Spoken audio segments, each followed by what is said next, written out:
That night, the sea was unnaturally calm, so calm that its silence began to hurt. At the top of the lighthouse, Arjun stood by the window, his eyes fixed on the darkness beyond. Below, the waves crashing against the rocks sounded muted, almost restrained, as if the sea itself was holding its breath. Then suddenly, the foghorn. Arjun's body stiffened. He immediately checked his watch. 2:17 a.m. "Ravi!" he called out. From the control room below, Ravi rushed in, nearly running. His face was pale. "Did you sound it?" Arjun slowly shook his head. "No." The foghorn blared again, longer this time, heavier. Ravi turned toward the switchboard. Every switch was off. "That's impossible," Ravi whispered. "Both the manual and electrical systems are disconnected." The foghorn sounded a third time. This time it felt as if the sound wasn't echoing across the sea, but inside their chests. After that night, the horn began to sound every night, always at 2:17 a.m.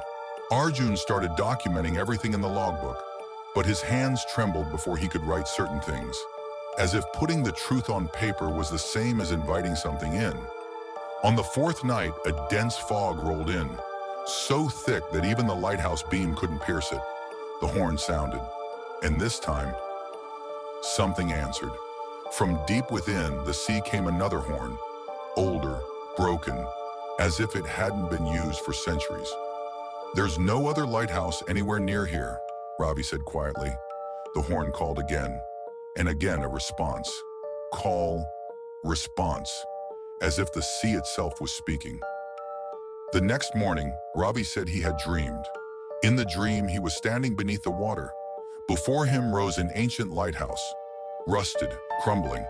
A light burned at its peak, and inside that light, someone was standing. Arjun said nothing.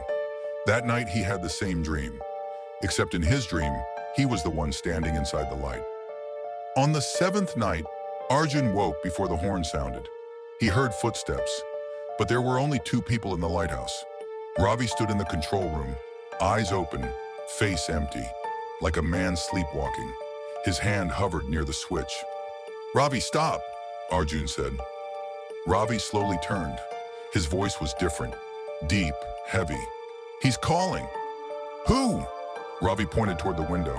At the very edge of the lighthouse beam, within the fog, stood another lighthouse. Ancient and impossible, where none should exist. "The old keeper is tired," Ravi said. "He wants a replacement." The foghorn roared with full force. The lighthouse trembled. When the supply boat arrived the next morning, everything was silent. The horn was still. The fog had lifted.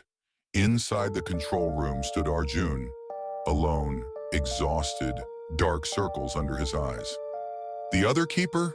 an officer asked. Arjun looked out at the sea. There was never anyone else here. That night, a new entry appeared in the logbook, written in a handwriting that was not Arjun's. "Shift complete, new keeper acquired." And somewhere far out at sea, an ancient foghorn sounded once more.